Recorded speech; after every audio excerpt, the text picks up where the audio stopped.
Morning, good afternoon, good evening. My name is Rich Clark and I've been a holistic therapist for the last 15 years and I've been a hypnotherapist, which is what my current work is, for the last 8 years. So within this, I'm going to be talking about the 8 limbs of yoga, and the first ones I'm going to be talking about is yamas. So I spoke already about ahimsa, but I'm now going to be speaking about the next yama, which I think is very important, is called satya, and that is truthfulness. So the word satya, the word sat, literally translates as true essence or true nature. And it also means that is pure and unchangeable. Sat also means that which exists, that which has no distortion, which is beyond time, space and person, and it means fact or reality. So being truthful isn't just as simple as being truthful in words. Satya is total commitment to truth in your being, in your words, in your actions and your intentions. Intentions is a good thing, because you see, in your words you can say things, but if your actions and intentions don't match the beings, you're working in idealism. It doesn't work. So the practice of this second yama of satya requires deep understanding, a lot of awareness and a delicate balance of honesty. Now when it means delicate balance and honesty, it's sometimes that even though you want to be honest with people, you have to think of how people's feelings are. So being blunt sometimes doesn't work. So again, this is something about to mediate your own behaviour. So the higher practice of satya is many seekers use the beautiful mantra soundary from the deepunderstanding as a daily prayer for acknowledging their journey towards the higher truth. And you can find that on YouTube or anywhere else. So the truth is not what we speak but what we are. So to be what it is, to be truthful in one's life, to one's heart, one's presence, one's mind, that is following satya. The clarity and purity in your intention, straightforwardness in your approach is satya. Your intention, is it truthful? Is your intention straightforward? Is your intention clear? Now, this is a big thing, because also with your intentions, if you're trying to manipulate people, that's not satya. So again, you can say about ahimsa that the idea of you shouldn't harm animals, you shouldn't harm people and so forth, but if your intention isn't truthful, then you are causing ahimsa not only to your harm to yourself, but to the people you're working with.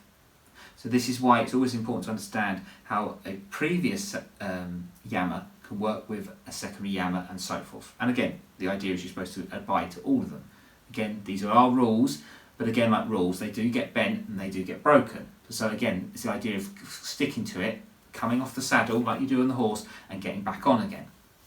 So another thing as well about being straightforward, intention clear, is there's something else behind that and beyond it. Is there some other hook you are keeping there? Yeah? The nature of truth is very important. Truth is contradictory and truth is multidimensional.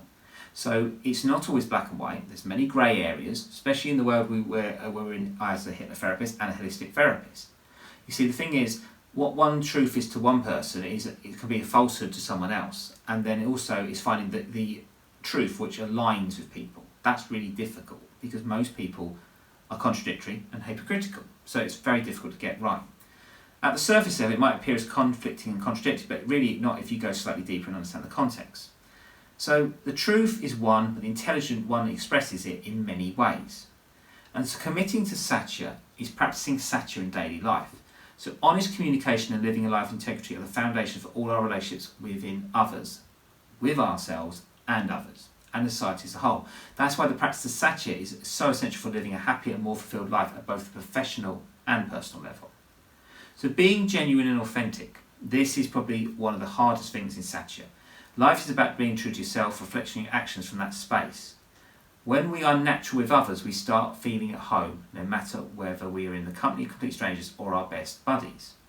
But many times we cover ourselves up with mannerisms, formalities and societal conditioning in order to be accepted and loved.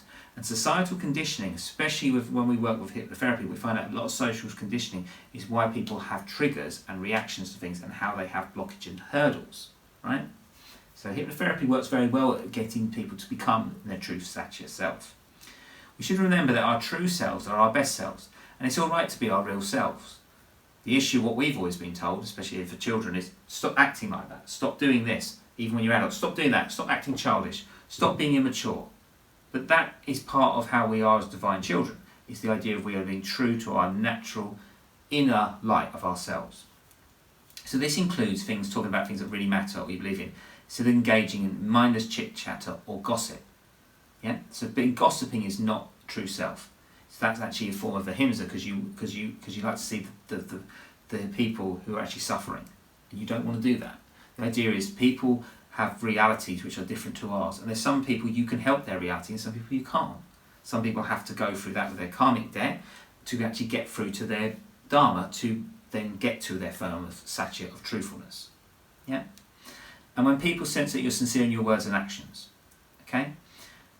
The other thing as well is when you're communicating, every temporary emotion they have, continue with bad habits of doing things because that is my real self. It's expressing negative feelings such as fear, anger, jealousy in a group or community, meeting in the name of honest confessions. And that's what we have to do with. And another thing we have to also watch out is with, because depression, anxiety and low self-confidence can mean that we're truthful and brutal in our honesty, but it's actually hurtful. So again, very, very much stuff we all get better at. The speaking our truths in life, many people's times we face with situations where it's difficult to be truthful, especially when we're in conflict, or when we perceive some threat to our own security or self-image, when we are greedy and want more than what we deserve. Now what we need to remember is that telling the truth may be difficult first, however in the long run it always works out in our best benefit. And that's why always over-evaluate things sometimes. But they say you shouldn't be over-analytical, but you should. Evaluate what suits you and don't do things because it has to appease everybody else. You've got to do things what helps you. And not selfishly, but in being selfless. Being selfless and not selfish does help you in your truth. Okay? And nurturing the relationships with skillful practices of Satya. So before you speak, let your words pass through 3 gates. And this is a Sufi saying. At the first gate, ask yourself, is it true? At the second gate, ask, is it necessary? And at the third gate, is it kind? Now, if these things you know aren't there, then that's not Satya. That's ahimsa. You're bringing harm to someone.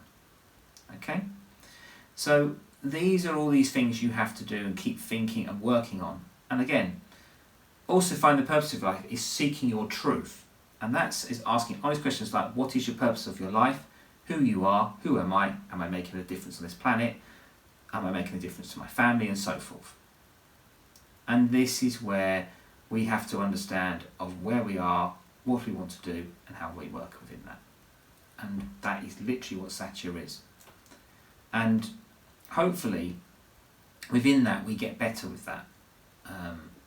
And keep working on it. So, hopefully that's helpful to you. And please, if you're interested in watching these videos, please follow and like and subscribe, as I will be sharing these more yamas over the next few weeks. And as of this week, I've shared about dreams and analysis, and I'm going to be talking about films with to do with memory and dreams, which is Christopher Nolan films, which is Memento, Inception and Tenet. So until next time, speak to you soon.